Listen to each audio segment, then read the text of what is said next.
Set everything up here. So welcome to Startup Business Q&A, episode 138. And wow, this has been fun. I think it's been 3 weeks in a row now.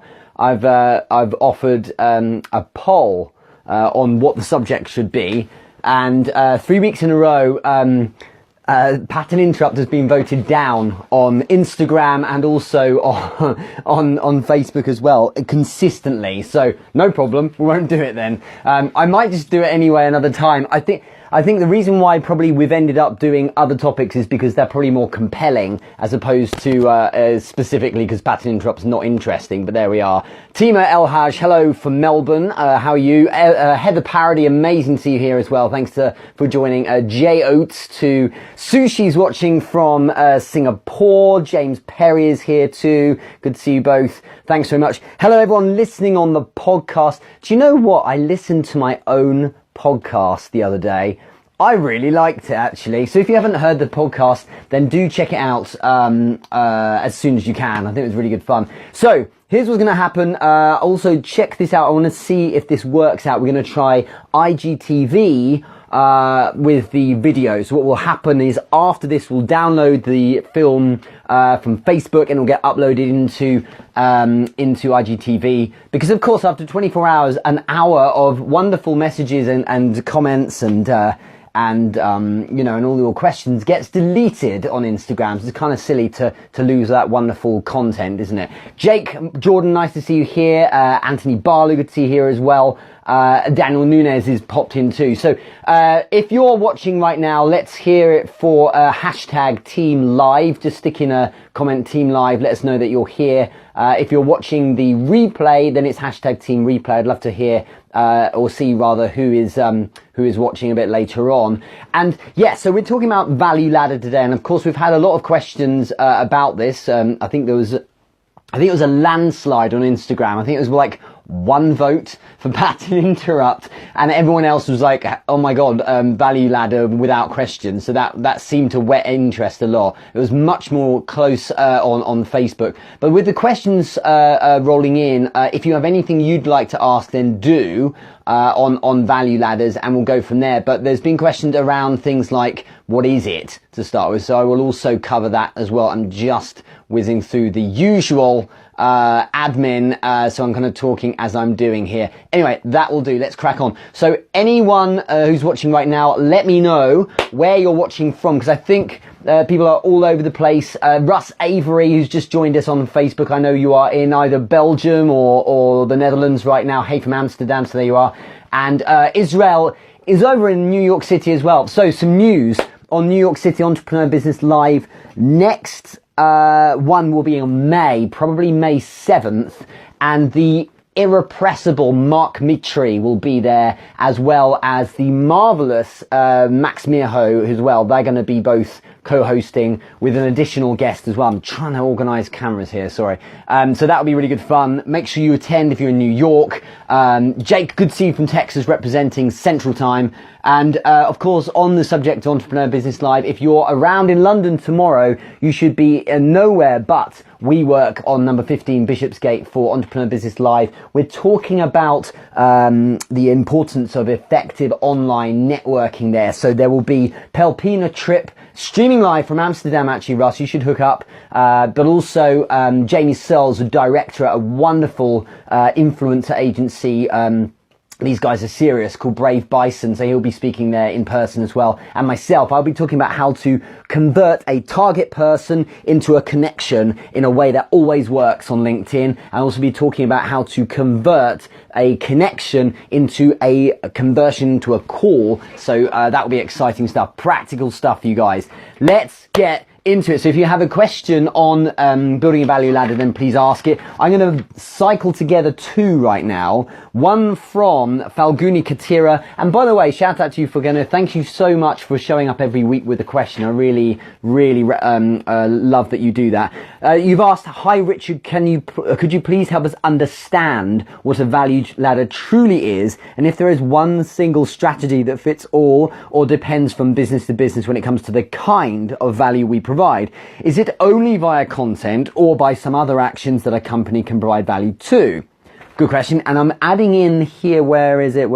Carolina Mankowski's asked, Richard, what exactly does give value mean? I'll touch on that. And I think someone else asked along the lines of what actually is it? Could you tell us, please? So I'll get into that. So the broad concept, Jason White, hello, nice to see you. Hi everyone over on Instagram. Gosh, there's a lot of you jumping in. So the singular basic way to look at this is a value ladder is steps that a buyer can take through your kind of product profiles, if you like. So you might have 3 products. They might be positioned as similar prices perhaps, but the point is that they have different, the perception is there's different values attached to them. So a simple approach is to have a low ticket, I'm going to get the terminology out of the way now, but low ticket product, which is a low price product. So low is a relative term, of course. There might be a very high price if I'm selling cars, for instance. A low ticket product, and then a medium ticket product, and then perhaps what's known as a back end or high ticket product, which is much more expensive. And the idea is that a buyer will enter in at the low ticket price point and buy something that validates that they're an interesting buyer. Sold as they are on that first product, that entry level product, that first rung of the ladder, they're keen therefore on more because you've done a great job, right? They'll in turn then want to buy the next thing on the value ladder. They'll move up then a level and buy your back end service. So for instance, if you look at my consulting services, that like the kind of the really high end stuff is the corporate one-on-one stuff. So that's where I will go to someone's office and coach them one-on-one, and maybe that'll be typically a retainer across 3 months. And people typically don't come out of the blue, out of cold, to go and buy that stuff unless they happen to be in the market for it. And you're looking at way less than 10% of people, like basically almost none, are actively looking for something and would convert like that. So to get there, Jeanette Lee, hello, nice to see you as well. And to get there, what happens is people typically buy their way up the ladder. So if you look at those who've had my consulting services, they tend to have bought lower ticket products, loved them, then bought the higher ticket products, and then worked their way up the ladder. And that's the idea. The point of the value ladder is to warm an audience through commercially, basically. You can warm an audience, which we'll talk about a lot today. We can warm an audience through content and through value that is free. But then there's also typically the commercial side as well, which is also warming them and impressing them sufficiently. They want to buy sufficiently, buy larger ticket items as they go up the ladder. Hello, Carolina. Nice to see you here too. So how do we start building a value ladder? The job one is always look at what product do I actually have? Often people will have one product or 1 or 2 product propositions. They might have, for instance, to start with, they might have, I don't know, some kind of course or some kind of consulting thing in many respects. This is kind of the world I'm in. Then often there's another one which is perhaps more of a I'll do it for you thing, which is more comprehensive. It's a bigger package. And once you've got an understanding of what your products are, you've got to think, well, what order they go in. Typically it's by price point. But price point, as I want to cover in a second, is very, very important to understand. You don't always attach what feels like the right price to actually the product proposition itself. The reason why is because you might want to tempt people in with high value at the very start. And now it should be a rule of thumb that throughout your value ladder there's high value anyway. So if we look at this, a great example of the best entry point to a value ladder is to have free content so that people are consuming it because they need to be warmed up to one of the most important parts of the value proposition that they were going to buy into, and that is you, or the connection with your brand and your company. Give them an opportunity to fall in love with you and come into orbit around you a bit. And what will happen is then that person will feel much more comfortable. And this is just behavioral stuff. This is psychology. This is human interactions. This is how we work. It's essential to make sure that person's feeling good about being connected with you in general. So free content, hey, we're doing it right now, for instance, is about warming an audience and making them feel good about being in orbit around you. Now, what you need to understand is the lower down the ladder you are, that entry point, for instance, the higher the volume of people should be going into it. People talk about funnels, for instance, is kind of slightly different, but the idea is that you have a mass of people, high volume, going at the lower end level of the ladder, because less of them will take each of the steps all the way up to the very top. If you had 1,000 people buying something at the first rung of your ladder, you might only have 6 or 7 buying the kind of the back end.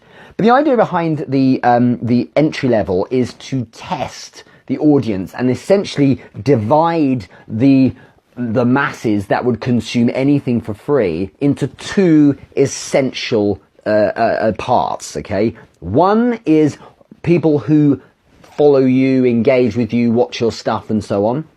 And then the other one is people who will actually spend money. There are some people out there who will follow and connect and love your free stuff forever and will never ever spend $1 online. They just don't. Some people are very risk averse, and that's that. So you have to be cool with that. That's how it will be. But what you need to look at is those that will spend even $1, because someone who spends a tiny amount of money is likely to go up and then spend a bit more money, for instance, and then a bit more money, and then a bit more money. And it's about checking out who has the propensity to spend more money, okay? So when you have that nailed down, you can then target these people, which we'll cover in another question. So that's kind of a brief treatment of value ladders. The short version is it's a selection of products or services that raise in value and in price. And I just want to touch on price briefly. Your entry level to the value ladder often will need to be a low ticket product. Often a great idea is to give a very, very high value product that is duplicable, as in you can duplicate it and you don't have to, it's not really time intensive or resource intensive for you. And the perfect example is, for instance, my courses that are dirt cheap. They're like $97. That doesn't suggest the value is low. It's because I want to tempt people in with exceptionally high product at very low price point, you see. So it might be that you have maybe an ebook or downloadable, and you've got a question in 2019 whether or not a lot of these things are actually, people are bothering with them. But I think it's important to think about the first rung of that ladder very carefully. What's really going to entice people in? So that's a kind of a brief treatment of it. Let's tackle what's been said here with Carolina Mankowski. I see you're live here on Facebook to answer your question. What exactly does give value mean? And I want to invite you to think about this in a deeper level than giving value mean just helping people. What giving value can mean, if you break it down, is giving value on a number of levels, 2 in particular. One is practical and one is emotional. Now, practical value will be things like, I would hope you see these kind of live streams as practical value. So what I'm doing is I'm saying, here are things you can do and take away. Here's knowledge you can use. That has worked for me with businesses I've coached, startups I've begun, and companies I work with. And so that practical value is maybe quite logical. It is very much business focused in this case. But the other side, emotional value, can be emotional on a number of levels. You might provide emotional value in a comedic sense. It might be humorous. Emotional value might also take the form of actually being open, just telling stories, being fun. The reason why I run this converts to a business podcast, for instance, and simultaneously on Instagram I'll also have stories where I'm just being myself, is that people need to see that other side as well. And it also might be that your emotional value might be intellectual.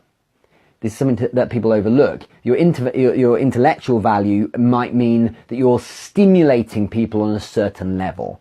There are some people who engage with you who won't be so bothered that you know a lot or articulate yourself in a certain way, but some people really warm to that. So you need to think about the level in which you are intellectually stimulating people as well. So value can be across a broad spectrum, Carolina. And once you have a handle on what value you can give people, then you can look at what elements are monetized and what elements are the kind of really want of a better word, is bait to bring people into the start of the value ladder. So hopefully that helps a bit. So those of you just joining now, we're answering questions on value ladders and building value ladders. Do add them into the comments here if you have a question. Thumbs up if it makes sense so far. Let me know if you are unaware. Daniel Nunes, I've got a question for you, because I think you've asked me, how does one transition from being a social advocate to demanding our worth? Many people claim to be pursuing the same goals and dreams, yet nobody seems to move until they see the money on the table. Could you just explain a bit more what you mean? If you could tap in the comments what you mean by that, and I can get to the question properly. But let's get into another one from Sushi Despand. Value added posts. How much value should be added? There's always a debate on give it all or do not give it all. This is such an important question, and this is about the first, or the entry point to the value ladder. That first rung should be free content, because some people will spend big, but only when they feel really comfortable, certain personality typings. So in order to warm that kind of audience, you need to impress them regularly enough with good quality content. I would hope that people watching this should feel that that's the case. And some people watching this, you get hundreds and hundreds of people who will watch it throughout the week, for instance, but some people watching it will be like, that guy is quite useful, I will watch him again. And that's really what's important. So when we get this right, we really serve people. And what Sushi's asking is, do you tell them all your stuff?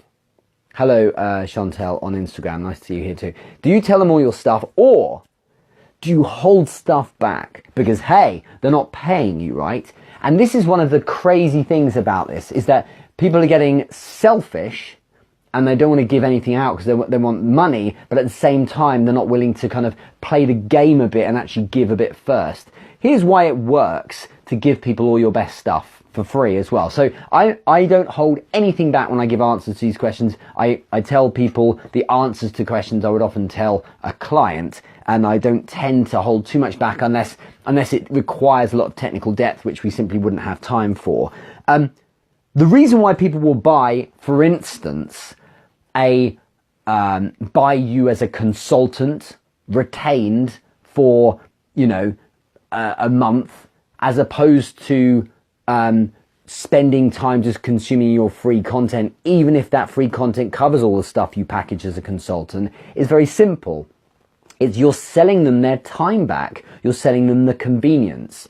My courses have content, so Monetize You, how to generate income, which many people have done from things you already know. So Monetize You is a perfect example of a course where a lot of that content, pretty much all of it, I've covered in the Q&As. But do you really want to sit through 138 weeks, this is now, of Q&As, scouring through to find the bits of information, piece it together, and then act on it in the right moment? Or do you want to present it presented on a plate in a really simple, efficient way? That the latter is why people pay for it. So they're paying for it to be packaged all together. You see, they're paying for that kind of convenience, and that's why that makes a lot of sense. So if you're in the consulting game, if you're in that position where you're selling value that you have as knowledge, intellectual value, guidance, experience, ability, maybe you're a coder, maybe you're an app developer.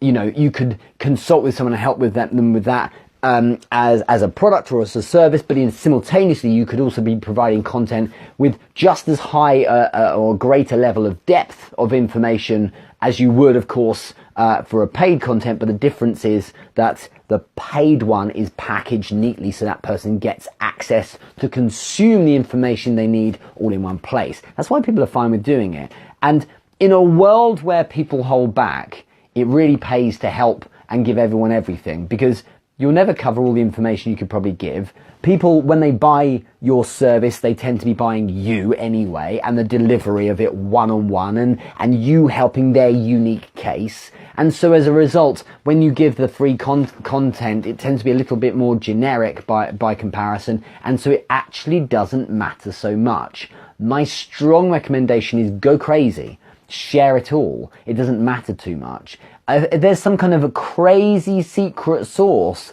it's surprising how you can provide that as free content, and people will still want to come and buy pretty much the same thing because they want to buy it in a form that serves them in an efficient way. Hopefully that makes sense. Give us a thumbs up if that makes sense. Hopefully that was articulated right. Daniel Nunes has just asked a question here on Facebook. Piggybacking this question, I have had issues giving too much with little or no reciprocation. How do we give value without getting taken advantage of?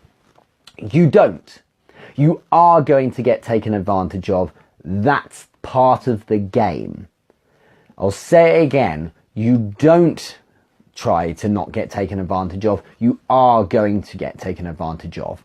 If I give tips and value to 1,000 people, 800 probably will take it and I won't even know about it. They won't even like it or say thank you.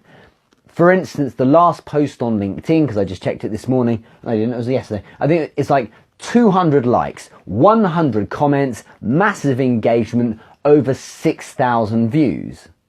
So think about that as engagement. Like, that's tiny. Even if the 200 likes and 100 comments were individual, those are all from completely separate people. So 300 different people had some form of engagement. If you think about it, that's 5% of the views that actually bothered to engage. So 5,700 people didn't bother doing anything in return. So it's overwhelmingly, massively people taking advantage, and it might not be. Not everyone's going, I'll learn that from Richard and I won't bother saying anything. It's just people are busy or whatever and they crack on. Or it might be that someone is massively loving this and they're just quiet. And I've had this all the time. People say to me things like, I've been following you for a while and I thought I'd get in touch. It's like, where have you been? Why haven't you said something? Some people are just watching quietly and then they'll pop up when the time's right for them. So, overwhelmingly people will kind of take advantage for it. Take advantage of what you're doing. The key thing is, what are you doing with the people who are exceptionally keen? Because for every 6,000 who consume content at that kind of basic free level, there will be a bunch of them who are very, very excited about what you're doing because you're positioned just right for them. So what you do is you give great value.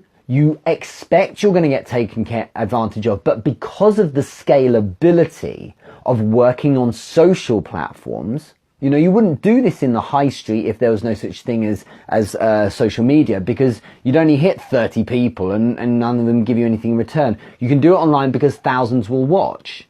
And when thousands watch, you're in a position where only a few hundred need to actually engage in some level, even if it's a like, for you to begin the process. So what you're going to do now is when you have someone like or comment, even if you get 6 people give you a like of a video or something like that, that's your start point. Now, these are my leads, if you like. These are the people I can warm up and I can engage with them one-on-one. I really would. If I only had 6 likes, if I was just starting out, this is a startup business Q&A after all, I would be looking to send messages, so DM them or voice message them.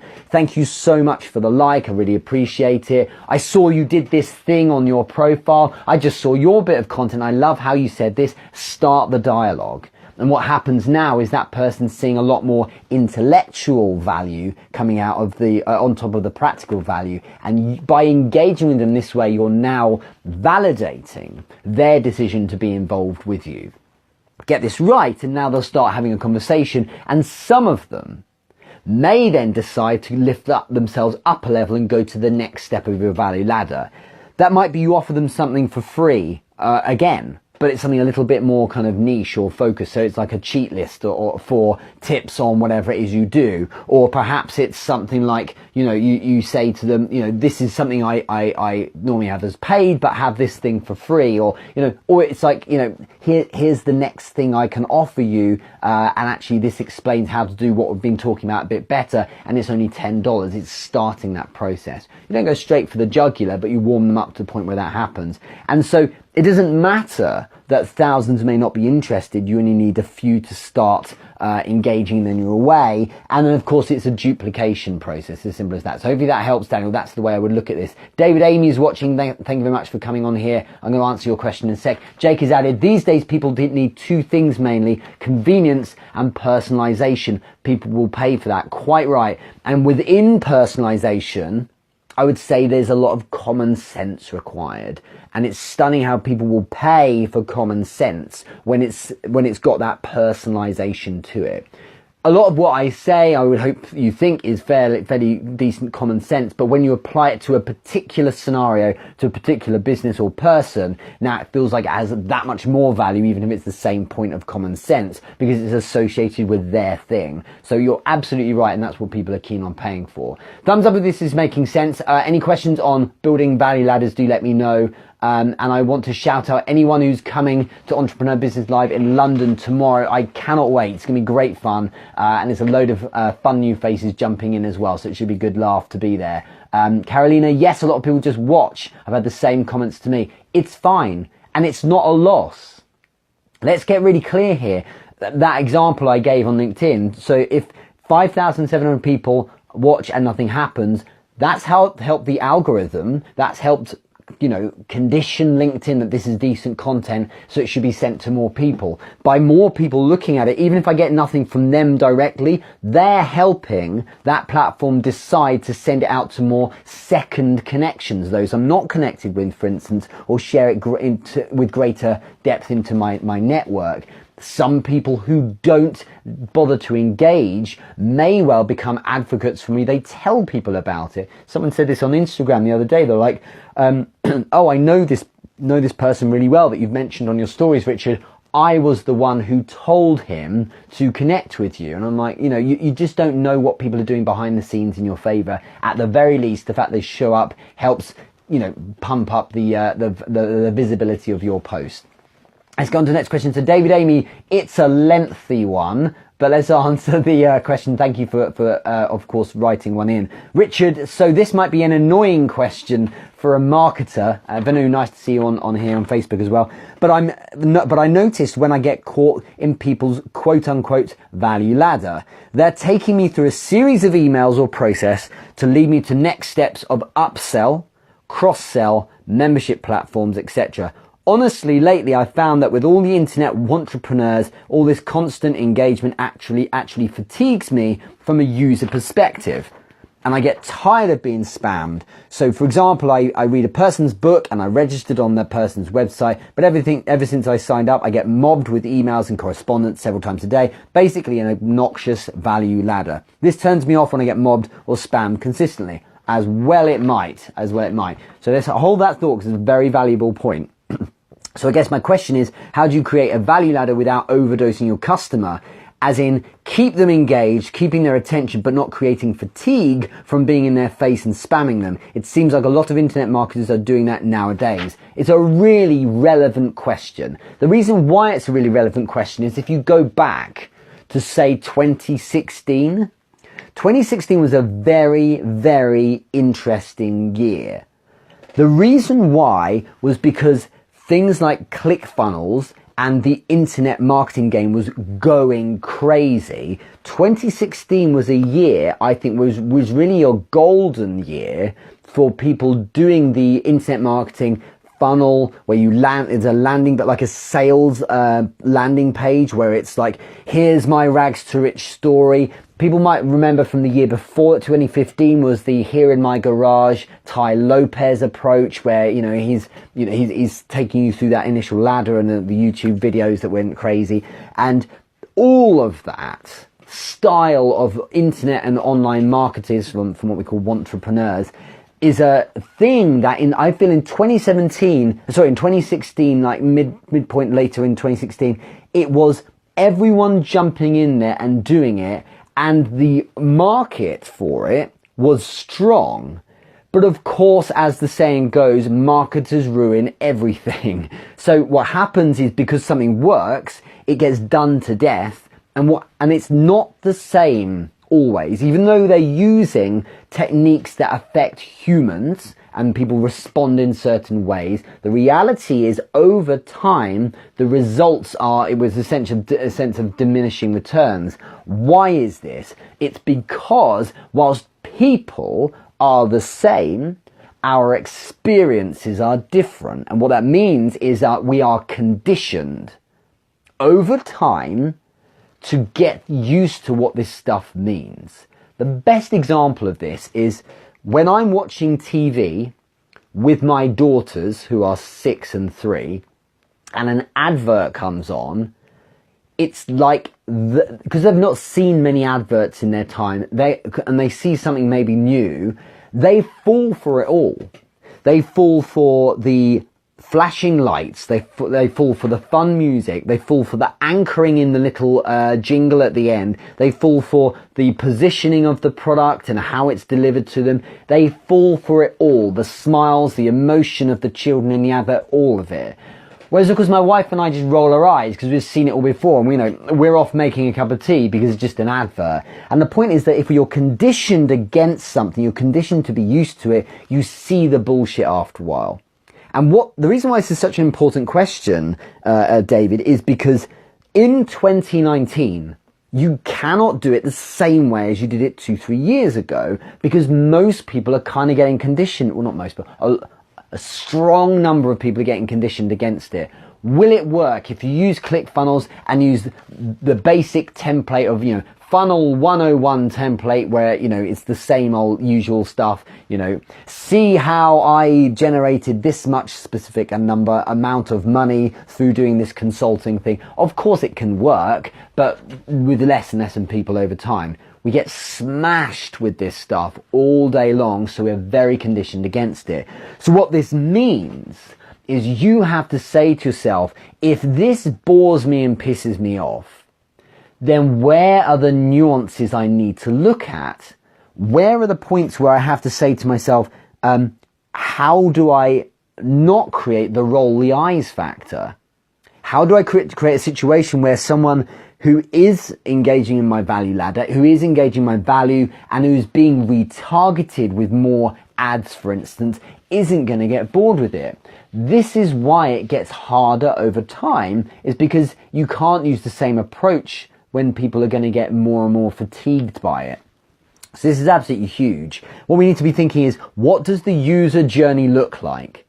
And remember that as a marketer, you will be more aware of these nuances than anyone else, okay? But if you can create a situation where you're thinking, I wouldn't roll my eyes at that, I would think actually that's quite good value, then you're probably onto a winning formula. What I would add here is you need to think hard about segmentation and think hard about retargeting. Because you've talked here, David, about being spammed over and over again, over and over and over and over again. And what that represents is a poor value ladder. What that is this guy hasn't bought, send in the same stuff anyway. Still hasn't bought, send in the same stuff anyway. Whereas the more sophisticated value ladders, you don't realize you're buying so much because it's like, this guy's not bought, let's send him something different that warms him up, brings him back a step, isn't too overwhelming, warms him up again, so gives him some high quality value, gets the guy warmed up, and then we move back into into that chain of emails or whatever it might be. So the more detail you give and more thought you give to that user journey, the better. And what happens often is that the easiest part is generating the traffic to begin with and generating that initial interest in you. And what I mean by interest is someone checking out some content. But what tends to happen is you can even convert them, but then they hit this brick wall. And the brick wall is you're now trying to convert them to something a bit higher up the chain. You need to warn them carefully. But look at how you're going to segment from genuinely interested or actually just watching but not really so bothered.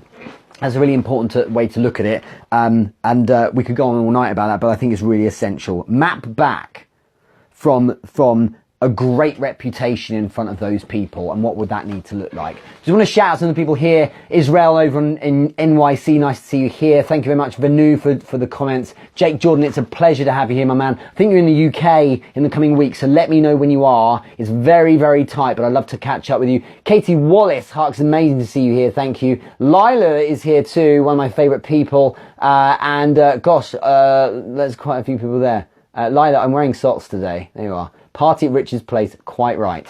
So, we're talking about value ladders today. If you have a question on value ladders, do ask. And let's get into Jonathan Flight's question. He said, Richard Moore, any tips on growing e-commerce stores? And very cheekily, he's stuck in his website address, which is flighttribeapparel.com. So I checked it out because I wanted to know what you're talking about, because e-commerce stores are far and wide and cover many different things. David, I hope that last question was answered well. Thank you.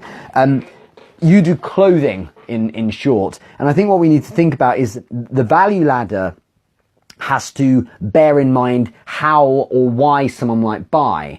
When you're selling, as we were in 2017, fidget spinners are one of those impulse buys. Oh, that's cool, I'll buy it. However, something like other types of sort of things like clothing, like t-shirts, unless you happen to be in the market for it, you tend to not be buying clothes unless you are particularly keen on buying clothes in that moment. So what we need to be thinking of is that we should be warming an audience, always warming an audience. And I think that if you think about the user journey, what we want to share is cool stories or cool things that your clothing brand represents, Jonathan. So for instance, if your clothing brand was for bikers, okay, then you would have cool content about bikers, and selling the clothing merch would almost be a secondary thing of it. You want people to buy into that culture a load, and as a result they buy the merch. If you look at Apple as a luxury brand, I'm not saying that they sell iMacs as a secondary thing, but people buy the brand first without question. If you look at the latest advert, it's all, look at us, aren't we so creative? Look at all these amazing people who are well-known celebrities, whatever, doing their thing, photography, video production, music, and they've all got the iMac. The iMac's just the device. It's about selling that kind of brand and story, if you see what I mean. And I know you wouldn't buy an iMac as a souvenir from wanting to be part of that tribe, but the reality is when it is time to buy a laptop, you go iMac because you identify with that particular tribe or brand, and it's so essential to think about that. So go deeper than I sell t-shirts, and think, well, what does the t-shirts represent? What kind of people would buy them? And speak to them in terms of a fun story. It's very, very essential. Lila here has asked, she's written, so formal with socks on.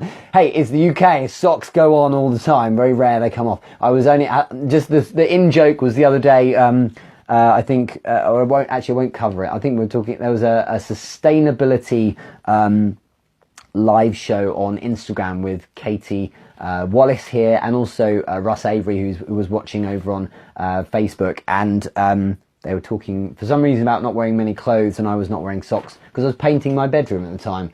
Lila's said, yes, please cover e-commerce for food brands with 3 months shelf life, literally asking for a friend. So again, there's the perfect example. The point is to get people en masse to come in to check this out. That's where the first point of the ladder starts, and it has to be, what does the story feel like? Why is it such an important thing? And this is kind of centered around, we're maybe saving the planet a bit, we're helping people, that's fun, but like bringing personality and storytelling around that whole thing is so essential, because that converts thousands of people into potentially tens or even a couple of hundred who are like, actually, this really matters to me.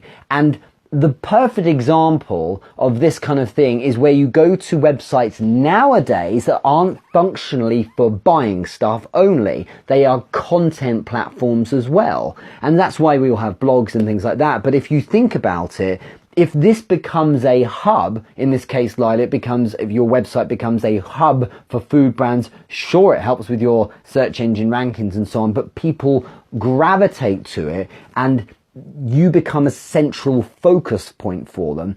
Through you being that central hub, of course, some will spin out and go buy things, or spread the word about it when the time's right for them. The thing you got to understand is that people don't always want to buy things. You always want to sell, but not all the time do people actually want to buy right now. So warming and keeping people in orbit around you, quote unquote, means that when the time is right, they then will buy from you.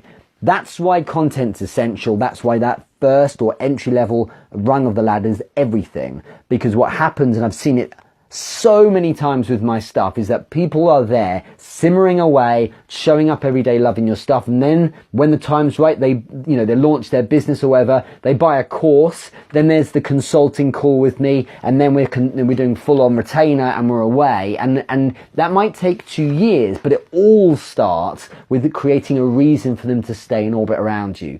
Basically, that entry level point to the value ladder, that free content, should act as gravity to the kind of people that have a keenness for the general space you operate in. Not for buyers. For people who have the general keenness for operating in the space you're in. So what that means is that some of them, when the time is right, will then buy. And again, this is back to the point earlier from Daniel Nunes. Yes, it sucks a bit. I'm not saying you said that it sucks, but it sucks when people take advantage of you, but that's fine because you have volume with social platforms. It doesn't matter.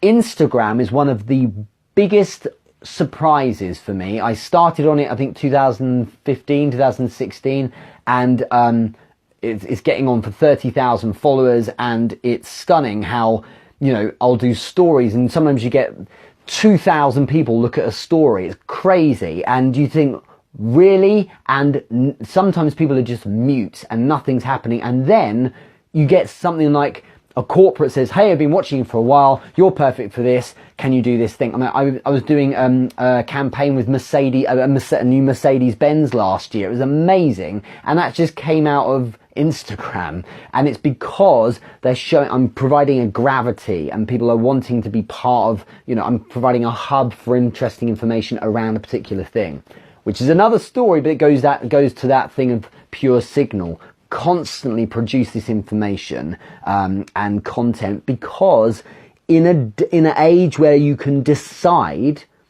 like at any moment, what you want to go consume on TV, on mobile, on tablet. I want to go watch stuff about this thing. Then you can, it makes sense to appeal to a particular tight niche from which your product can spin off. So hopefully that helps a bit. Great question there. Thank you so much. So let's have a look. And there's another question here. Ian Tisker, I've heard the value ladder by several other influencers. Can you break down what it is and some example for us to consider in our own business? I kind of covered this already, but it's steps to naturally climb. What I want you to think about now is kind of, let's go a bit deeper, is a classic value ladder will be free content, entry level low ticket, which might be, and depends on the product of course that you offer, might be $20 just to test, see if someone will spend money. Then the next one up might be a triple figure price, maybe $100 or something like that. Then there's something up, maybe up at like 1,000 or something like that. What's important is that the entry level to the value ladder doesn't cost you a load of time, because that's where the volume is entering.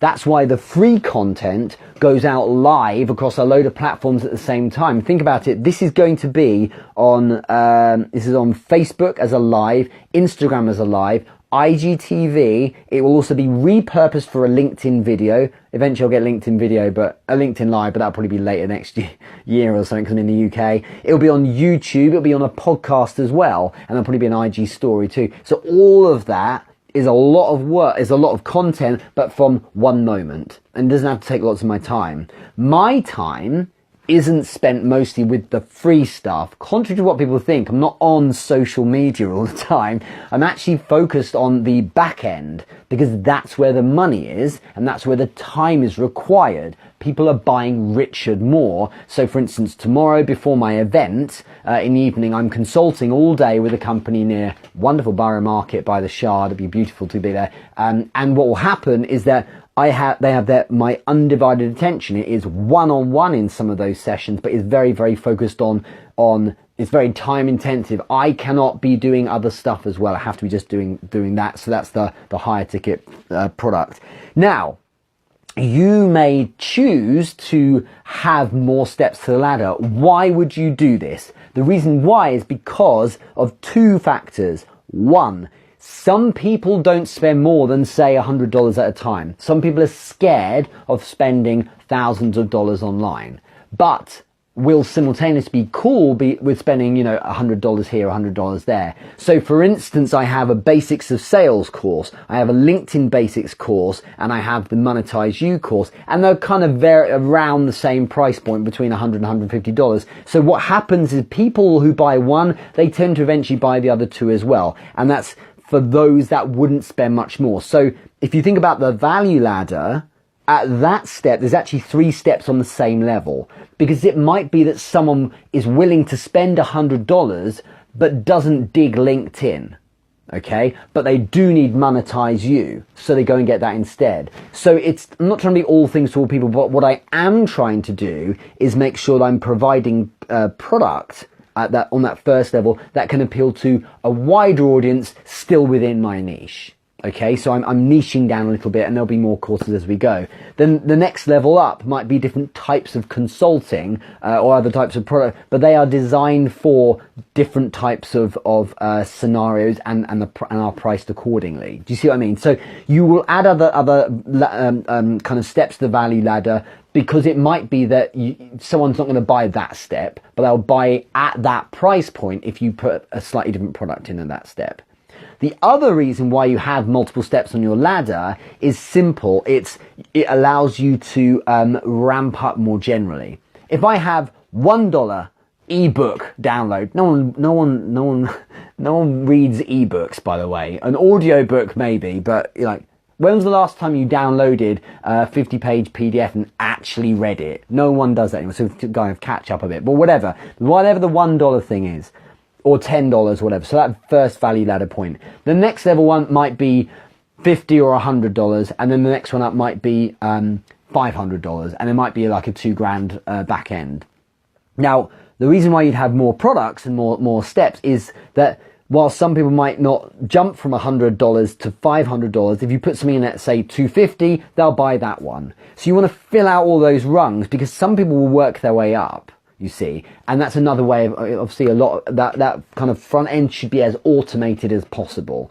When a course is bought, the first thing I know about it is that I see a course has been bought. That's the way it works. It's not that I'm hoping that person go over the line. That's really important.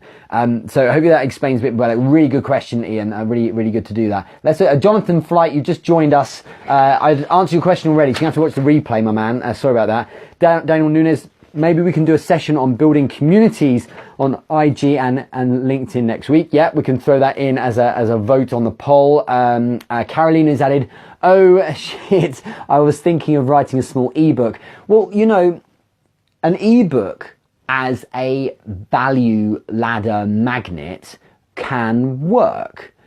I read some, but you'd be surprised. Like, if you give away some epic value on a 10-tip singular sheet, that can work. But the good thing about time here, if you spend, huge amounts of time building this massive book that no one's going to really read the whole thing, get to the punchline, given something that represents that early value point of the ladder, it's going to be $1 or it's something that's not even going to cost them anything, but is still them giving up something, is an email address to sign up. So just give them something quite small, for instance. They might read it, but what are we trying to achieve here? Are we making an ebook for the sake of it? Is quite cliche, and I feel that we are moving to a point where perhaps ebooks don't work as well. People want answers, but it might work. It's the same with webinars. People know webinars tend to have that formula of, I'm not going to tell you, not going to tell you, not going to tell you, warm you up, here's my long story, eventually give you some value, and now try and upsell you. And it gets boring, and no one wants to sit for an hour through a webinar they can't pause or fast forward. Punchlines is what people are after. So perhaps you think about that in terms of your value, your lead magnet. I do feel that ebooks can work, but like with all of this stuff, it's diminishing returns. So just think, what are people going to respond to?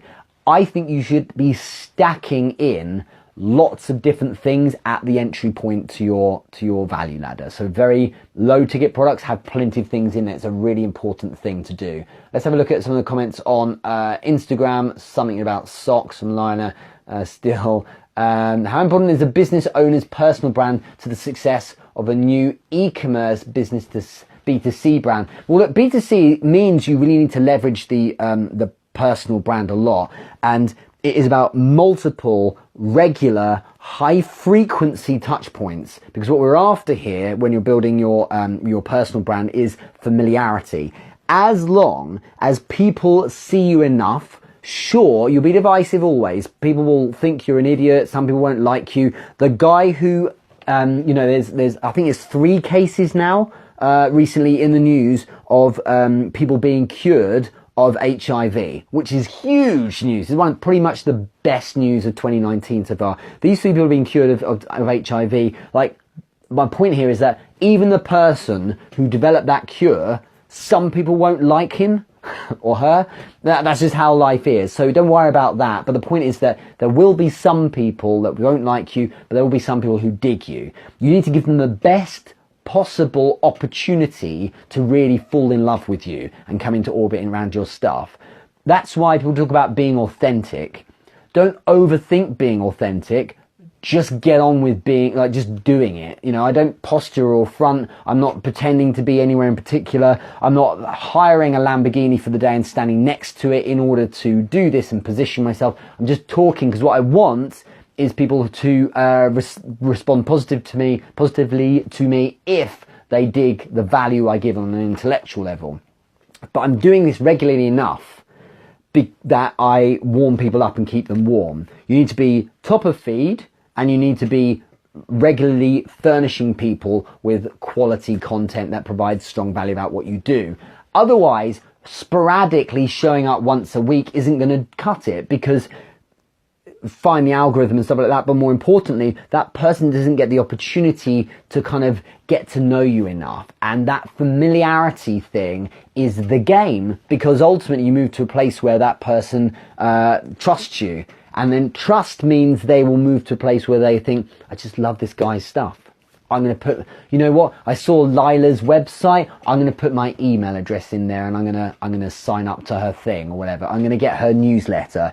Do you see what I mean? So that only happens when there's trust and familiarity. No one wants to be spammed, and yet we'll freely give out our email address to someone we respect. So that you can expedite that process through making sure you're regularly in front of people. And it's the care approach that I talked about in 2015, which was consistency, abundance in terms of being there regularly, being relevant, so focusing on the thing you do enough, and engagement as well, so making sure you actually speak to people and engage back to say thank you, to warm them up as individuals, make them feel special. Hello to everyone else joining in. It gets weird. I missed that conversation, sorry.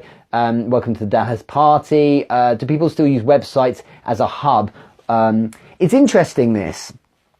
I've worked with community building online for 4 to 5 years, and I find that the websites can be a good hub. It just depends on your game, how you're going to play it. Some people are still websites and search engines, and I think that's an intelligent thing to be doing. But with social, if you get it right, your community will be on that particular platform. What I try my best to do, and I think I do it quite well, is migrate people from platform to platform. So those who are my inner circle who like my stuff on LinkedIn, I'll try and migrate them to Instagram. Those on Instagram, I'll migrate them to Facebook, because I want them to have, increasingly frequent touch points with me.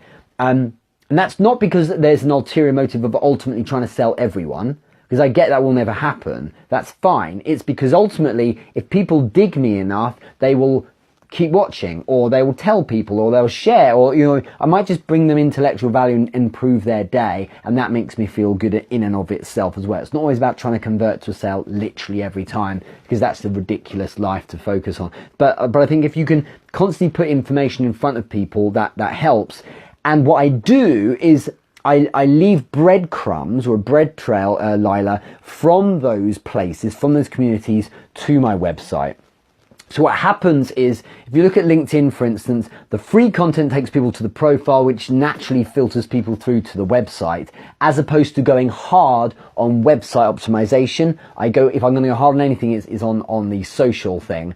And what happens is the social platforms driving people through enable people to think, do you know what, this person's cool, I quite like him, I'll stick around, and in fact I'll buy that product. But what I do is I also have a lot of content that funnels into my website. So there's blog posts and things like that. This Q&A, the podcast is there as well.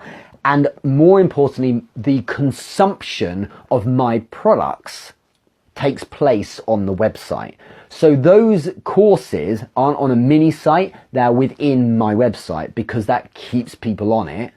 And whilst someone might have bought, I don't know where they might have come from, they might have come from a really roundabout route, they might have found me on Twitter and then bought the Basics of Sales course. They're watching Basic Sales, and whilst they're watching, their eye flicks up and thinks, what's this bit here? Oh, there's a blog. Oh wow, he does this. And then they find me somewhere else, and then they go off to LinkedIn. So it kind of works in both ways. It's interesting to work in both directions with the website. It is an end destination, but it's also a nice way to warm people up and push them off to platforms where they didn't know exist. So many people find my YouTube channel through the website, for instance, because I don't do too much with it. Although YouTube seemed to like it last year, they put me in their book. But the point is that people find it because they found my channel, my website, and they found my website because they've found my content. And so I'm kind of going in every direction if I can, because you don't know what someone's user journey is going to be, or at least it's going to start as. So I'm just trying to make sure that all routes are possible, if that makes sense. And just see if there's so many people joining. So thank you very much, everyone who's watched on Instagram. And just check in here. Ian has added, my value ladder plan is free Facebook group. Yeah, just like, for instance, the Entrepreneur Business Group, that's a free group. There is a ticket for entry, which is sensibly answering the 3 questions. I think that's fair, because then we keep out spammers. But yeah, free group's a really good idea because you can warm people up. Again, like with Lila's question on an e-commerce brand website, it's really essential to make sure people are feeling comfortable with you, especially on a B2C level. Tier 1 premium Facebook group, yep, absolutely, because now it's a paid for group, and then a low ticket retainer and a high ticket retainer. If I was going to add steps to your value ladder, it would be between free and tier 1, and it would definitely be between tier 1 and tier 2. I think you need to be thinking about the low ticket retainer, a step before that being something like a consulting call.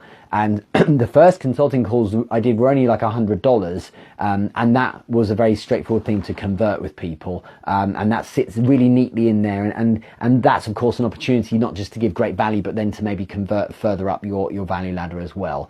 I think we'll finish there. Apologies if I've missed anyone's questions, but thank you to Karen Falguni, Daniel, Ian, Carolina, Jake, Suchi, Jonathan and David, great to have you here, and thank you so much everyone for watching over on Instagram, over on Facebook. Thanks for watching on YouTube, thanks for watching the replay, thanks for listening to the podcast, and thanks for anywhere else I may have missed. I hope you have a great week. If you're in London, or if you know someone in London, do make sure you remind them that tomorrow at 6 p.m. local time, we will be having Entrepreneur Business Live. If you are in the Entrepreneur Business group on Facebook, then you will be able to watch the stream of the live show. So the speakers, Jamie Searle, who is a director of partnerships at Brave Bison, works with influencers. The guy is amazing. He's also my age. We really got on really well. I'll be speaking about converting, so from online to how to online network. So I'll be giving a hack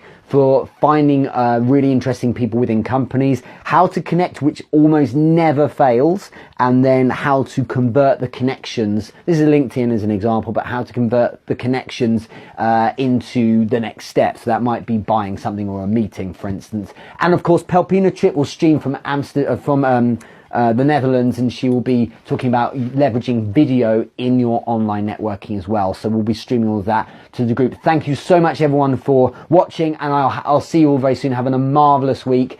Cheerio to Instagram, and also goodbye to Facebook. Check you all soon. Thanks.